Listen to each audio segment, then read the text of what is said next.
Good morning, everybody, and welcome to Living Large Las Vegas. My name is Kobe Sherlock, and today, back in the lab, Mr. Derek Parent. Derek, say hello to everybody. Hello, hello. Guys, we're coming at you with another really special guest, somebody I can't wait to introduce you to, mostly because we've gotten to personally witness the impact that this guest has made on our community, in the channel and in the industry of education, and just how large it is. But now to be taking that next step to support our entire community as a representative, and who I believe is going to be an incredible one. But without further ado and getting into it too much, I want to introduce to you Dr. Carrie Buck, who is here, who is running for a seat in the state Senate. Dr. Buck, why don't you say hello to everybody? Hello, everyone. Well, I tell you, I appreciate you coming to hang out with us in this arena here.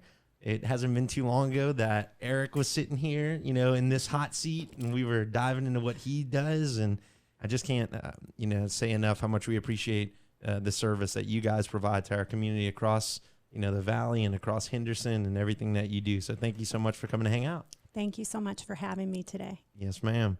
Well, without giving away too much, will you share a little bit about your background to the listeners and, how you ended up here in Las Vegas and what that looks like? Absolutely.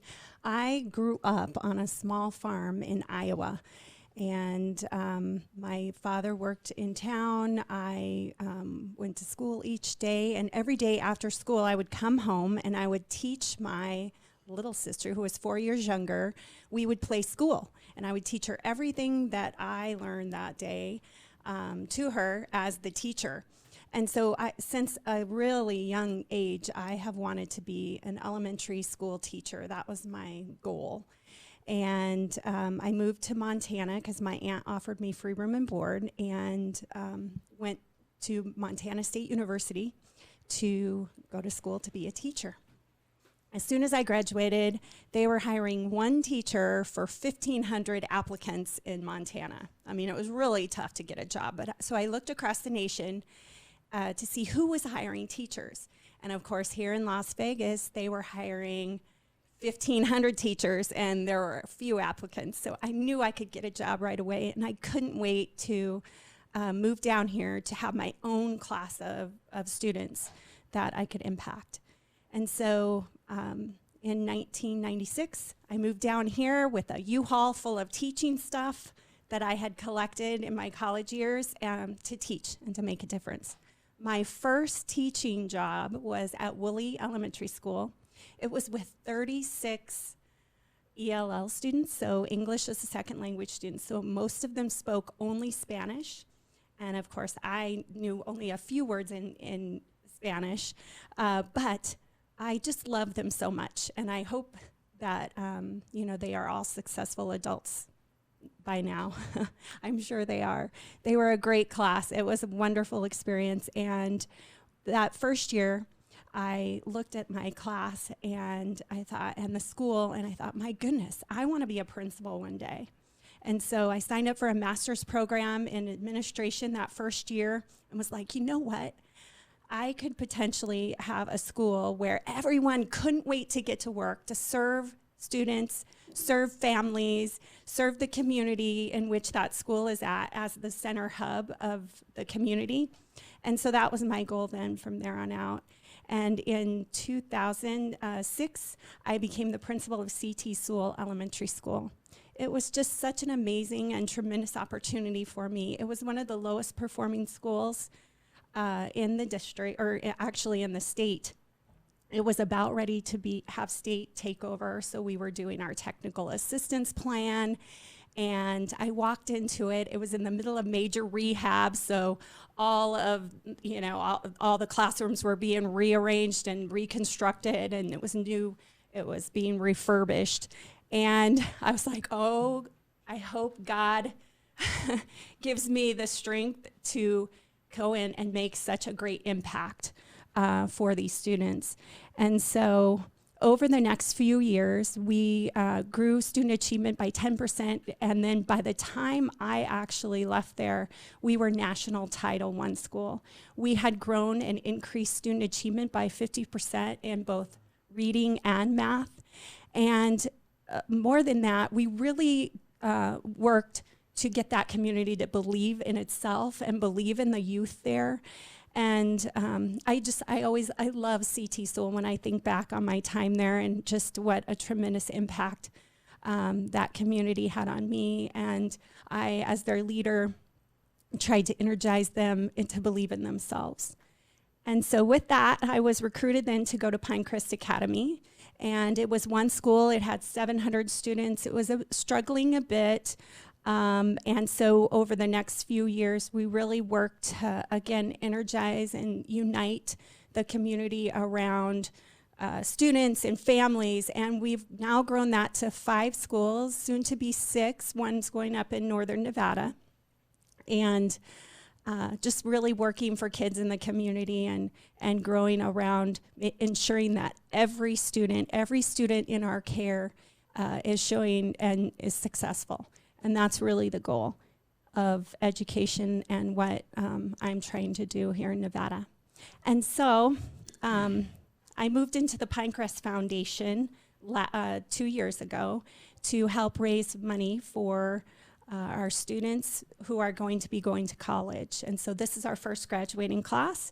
And so we're fortunate enough that we've raised $5,000 in which we can give to students. We also gave another $10,000 to our dual enrollment students who are going to college and high school and will actually graduate from college before they will high school. And so that's really been my goal now that we have all 5 or 6 of our schools going, and we're really excited that we're able to get them to college now. I tell you, we can definitely speak into the experience with Pinecrest. It's amazing. You know, what you guys are doing with Pinecrest is really special. We had the chance to be a part of several things with Pinecrest, visit a couple of the locations and campuses, and the energy is always super special. And I love, you know, the leaders that we've met, you know, the teams that you have, you know, put together and brought in, people like Ashley. I mean, incredible groups. Super thankful for the work that you're doing there, and I'm just really grateful to have experienced Pinecrest. Yeah. You have one right by your house. Yeah, right down the street. So this was your first graduating class? You know, it must have been some type of little bit of, you know, devastation. A little bit, we would say, because you probably couldn't, you know, do what you wanted to do for the first graduating class that you guys had. Yes, we really wanted to celebrate, and we are having a small celebration this Friday night to honor our graduates and give them certificates and that. It's more of a drive-in style. It really has taught us, and I think that's really the crux of education, is we have to be very innovative and we have to be very flexible about students. It always has to be with the students at the center of our moral compass and what is best for them. And so if we take that through, you know, I took that through all of my journeys, that the students are at the center, we'll always make it work. And so we're going to have a celebration for them and honor them and give them their opportunity to really be the focal point again.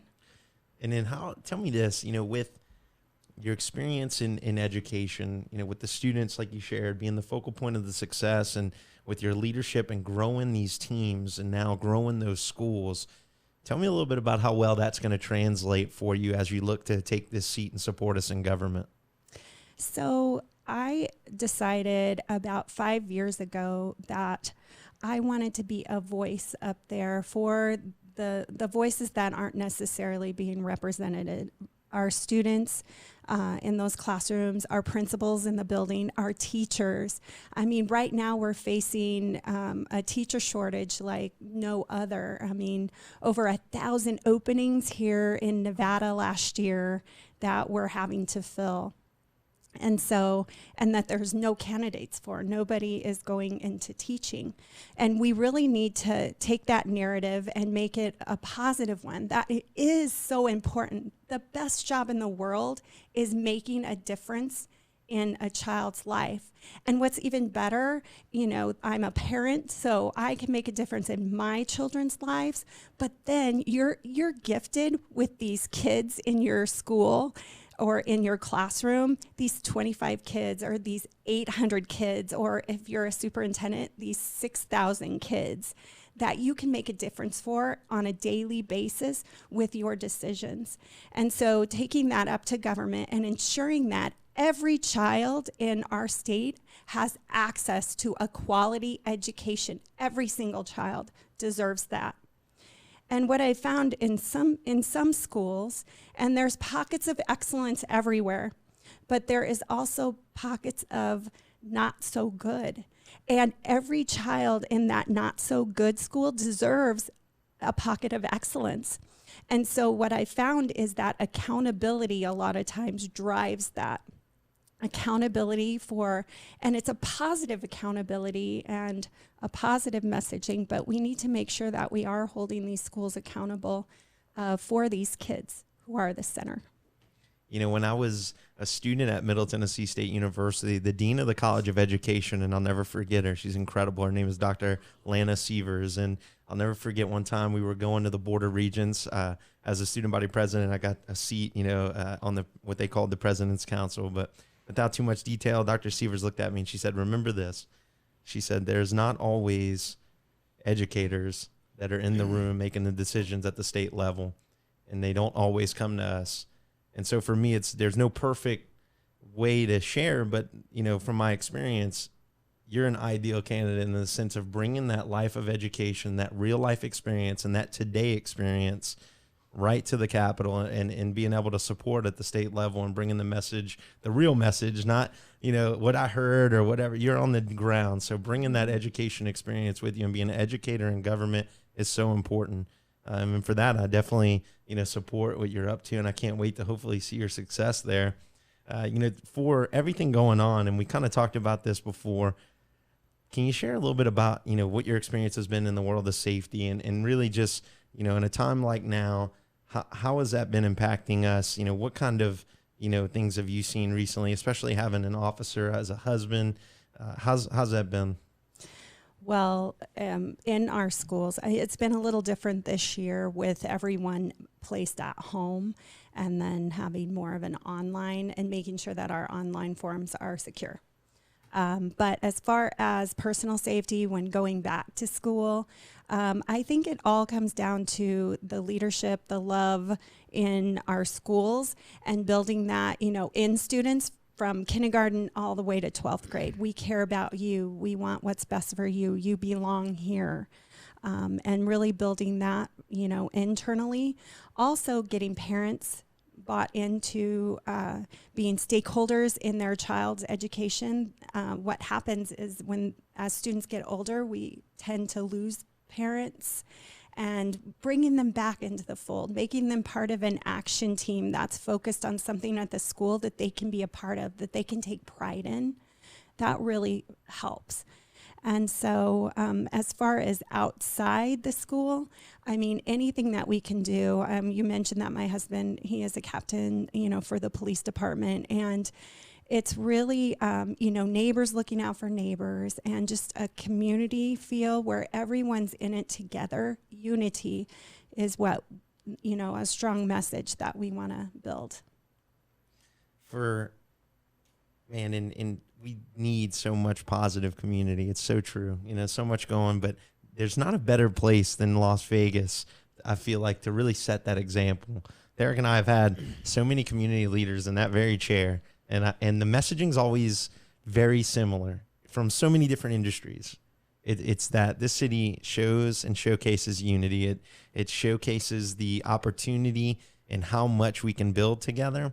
And then, obviously the need for incredible and important leaders that are well connected to said community. And luckily we're blessed enough in Las Vegas and in Henderson and in this Southern Nevada area to have that connectivity with our leaders. People like you, of course, that are stepping out and connecting with us and helping us to see that path and where we're going. What do you think, from your standpoint in the shift of everything kind of going online right now, how's that changed kind of your method of leadership and being able to stay connected around the community, but also with your team? It's a lot of positive messaging, and you lose that human connection. I'm a hugger, right? I have kids swarming and hugging, Dr. Buck, Dr. Buck. I miss that. And I know that kids that necessarily don't get a hug every day may miss that. And so, that always breaks my heart. So it is that human connectivity. Since COVID, it is coming down. It comes down to being able to connect with those students via whatever online platform that you can. I know that a lot of schools do that. And I have to be honest with you, my kids loved going to school online just to see their friends. I mean, they don't really necessarily like to do the work, which, mom's there to make sure that they do, but they wanted to see their friends. And it was different at first. Wow, you have an 8-year-old that's on Zoom, and that's different. But it was still that relationship and that human connectivity that can go through on an online platform, because that's just what we were really stuck with, right? We couldn't give the hugs and we couldn't high five our friends and play basketball on the playground with our friends, but we could see them. And there was some real innovative ways that teachers brought, kids were able to share their favorite or their pet and talk or read to their pets. And so one student would read and the rest of them would bring their pets up to watch the screen to, read to Rover. Like, yeah. So, it's there's always an opportunity, even in COVID. The opportunity is how your innovation and leadership. You spoke a lot, and the reason why you wanted to be a principal is leadership. So what can people expect when you're in the leadership chair on the Senate? Well, I always listen, right? You don't have 2 successful school careers without listening and engaging all stakeholders and all sides to come with the best plan. My plan may not be the best plan. It's all of us together that make the best plan. And so all these different viewpoints and perspectives in the same room to make it the best plan is what we've always done. And I've done that with the instructional model at both of my school experiences, and it's shown accountability and results and outcomes. That's what I hope to bring to the state Senate. It's no doubt that you haven't that you've done that in your career, especially as a young teacher to a principal to running Pinecrest, the administration or the foundation, yeah. Right? Just to see all that now going into Senate, it's this state is lucky to have you in that position, especially coming from the grassroots that you came from. You're not a career politician, but you're someone that wants to make a difference. Not only now, it's not just the children's life, but it's all of our lives. So we definitely it takes a lot to run. It takes a lot of effort, and I don't want to say money, time, effort. But you have to really care about what you do to want to take that type of a position. So we applaud you, and you always have our vote. You're one of our favorite people. So, and we love the fact that you're running, and anything that we can do to support you, the door's open for you. Thank you so much, Derek. It takes a lot of guts. You put your name out there, and there's always going to be division and the bipartisan rhetoric, but if you always remain focused on what your inevitable goal is to make Nevada better, and mine is to make, families and their children's lives thrive. If you keep that at the center, I really think that it makes a difference. A lot of the people supporting my campaign, as you drive through SD5, it's incredible. I mean, we've given out over 130 yard signs. And so, it's nice to see friends, family from SD5 really stepping it up. But inevitably, when I go up there, I'm going to be representing all of Nevada. I'm going to be a senator that's really going to be looking at all of our children and all of our families and making those best decisions based on what is best for them. And I'm just thankful. It's an honor to do it. And through God's grace and everything that happens, I hope to be up there. Well, I know you have a couple of young children, so and they spend like 100 and some odd days straight up there. So, that's something I'm sure you you thought of. So even, I mean, golly, to even the family has to kind of get pushed a little bit to the side. Not that you push them to the side, but push to the side to serve this community in a much bigger, platform. Yes, it's a sacrifice, and one that my husband and I, of course, came to the kitchen table to discuss. But we're willing to do it because, again, it's about the greater good. That's what it's about. That's what you have to keep at the heart of it. Making change. And the boys, they'll be good at Zoom now, so Yeah. they'll be able to connect. We'll be able to connect a little easier. I love that, what you said, representing all of Nevada. For the record, I have a Dr. Carrie Buck sign in my yard, so drive by, check it out. But can you, for the folks that are listening that are, maybe this is their first time voting, this year in this voting season, maybe they're not too familiar with the process. When they see that ballot coming up here shortly, can you explain why your name's not going to be on this one?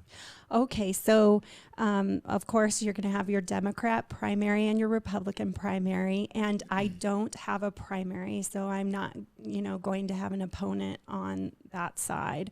But I will be on the ballot November 3rd in State Senate District 5, and you can look that up easily online.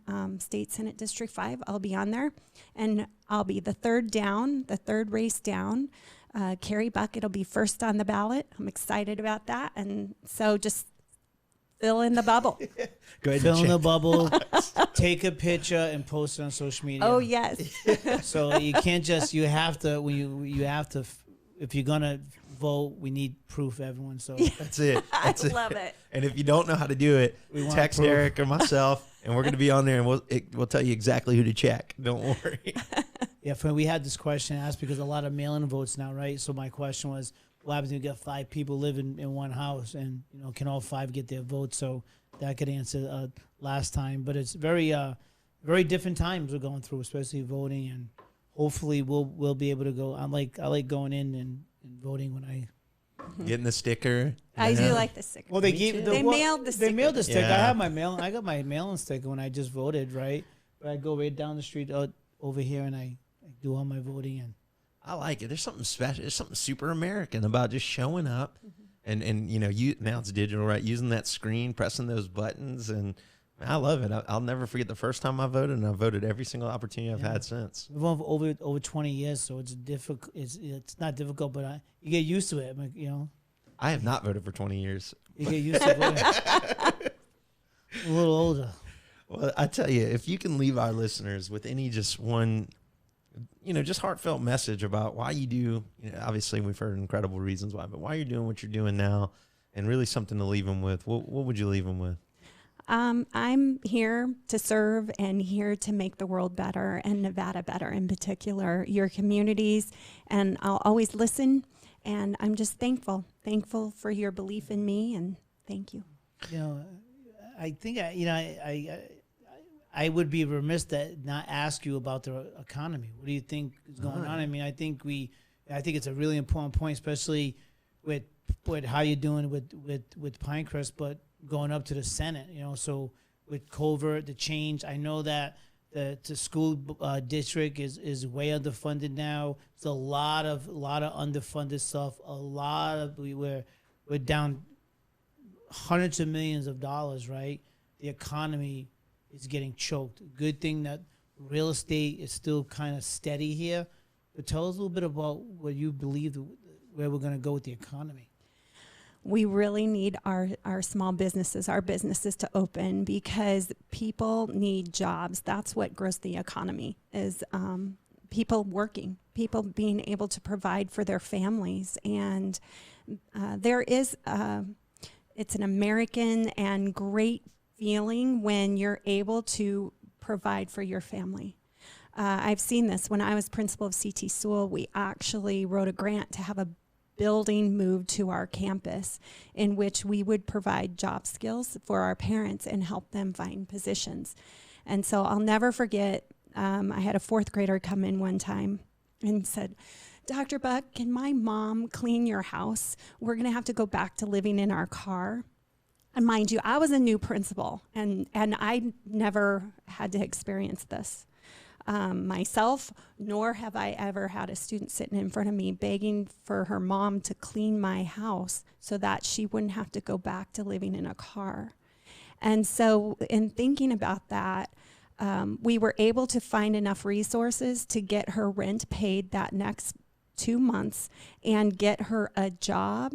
And I have to tell you, the way that her daughter looked at her mom, and the way the mom's pride was when she was able to provide for her child, it was just, it was the answer, right? And so the more people that we can get to work and the more businesses that we can open so that there are more jobs, the better our economy will be. And it is scary. We have our $914 million deficit anticipated. I mean, and every day that's growing, that we don't open our business sector. Of course, with precautions. I'm not just saying, everybody go crazy, but we do need masks. We do, need to take precautions, but I think we need to open our businesses. Give them that opportunity to get out and serve and do it well. I love that you shared that. And with small businesses, what we learned as far as the precautions and setting those into place, people want to be a part. They want to set those precautions. They want to be in business. And if that's what it's going to take, then we'll do whatever it takes. We just got to get back into action. Yeah, a lot of these small businesses, they're just, they're night by night, really. They have that one good night and they have a bad night. So they're just really getting by. With this really hit them hard, right? With a lot of different businesses seem starting to open up. There's a lot. I encourage people. If I think the COVID, if did one thing, if you didn't do anything for 8 weeks, shame on you, right? I think you had 8 weeks to figure something out, right? Get in a business opportunity, a business idea. Start a strategic plan. Don't give up on your dreams. It doesn't matter how old you are. If you can dream it, you can do it. And, I believe that if you want to do something, do it. And I think fear is the biggest thing in most people. They're afraid to take the first step or don't know how to take the first step. I always tell someone, so when I hear you talk, I hear like mentor. I hear like a young teacher who wants to be a principal. How could I be a principal? Well, you would have to ask you. But most people are afraid to ask. Like that child that came to ask about their mom, like cleaning. I'm thinking that was out of a necessity, but it's all it takes is an ask. And I know this community, 95% of people, if not everyone in this community, if you ask them, they'll probably help you do something. They'll show you the way to do it. I know I've mentored many people in this industry. They may not work for me now, but I have hundreds of people. Everything that we do, we just open up the playbook, and if you want to copy it, see, I look at a copying something as actually like, I look at it like it's a good thing, right? It's kind of like, it shows how good that we're growing and doing things. It's like an honor. So I would encourage anyone if they want to do something in their life, do it, and reach out to a mentor, reach out to someone just like you who went from being a school teaching her little sister to becoming a teacher to becoming a principal, now going to be our future state senator. So we appreciate you for being here and everything that you do. You are a true inspiration to this community, but also to everyone that you touch. I've been in crowds with you, been there, and you're just such a caring person. So many people that naturally attract to you and your way of being. So we really appreciate you. Thank you, Derek. Thank you. Of course. Well, I tell you, if anybody on this podcast that's watching wants to reach out or connect with you, where can they reach out to you? So my cell phone, you can call me at any time, 702-592-9740. And so that's the easiest way to call or text me that way. You can reach via email, carrie.buck@ and it's Carrie, CARRIE .buck@cox.net. Or you can look me up too at votecarriebuck.com. There it is. And we'll make sure we drop those in there for you. And you can check it out. We're going to be pushing it out through social media for you guys. Man, this has been awesome. I appreciate you. Seriously, I know Derek said it, but it's fun. It's great to connect. And it's great to just get that little bit of insight of what's to come for the state of Nevada. Nevada should be excited. Yeah, we need people that's representing us, not representing them. That's right. And that's 95% of the politicians. They only want to represent their best interests and their needs, not everyone else's. And I'd argue that educators are more connected to the community and the diversity that exists in our community than anyone else. And that's ground level understanding from the student's perspective. And we know the students are our youth, and the youth are a representation of our future. And nobody can lead it better, in my opinion, than an educator. So I'm excited that you're taking that challenge on. It's going to be tough, but it's going to be fun. Pinecrest also was in the magazine. We put the graduating class in Living Lodge, and so we've been sharing that. But it's Hey, nothing tough. It'll be worth it. That's right. I can take on tough. yeah. We're going to need it, so crush it for us. Well, guys, I tell you, Living Large, we are coming back to you live next week, bringing in some new guests. But, man, reach out, support Dr. Carrie Buck. It's going to be an incredible movement. It's going to be something much needed.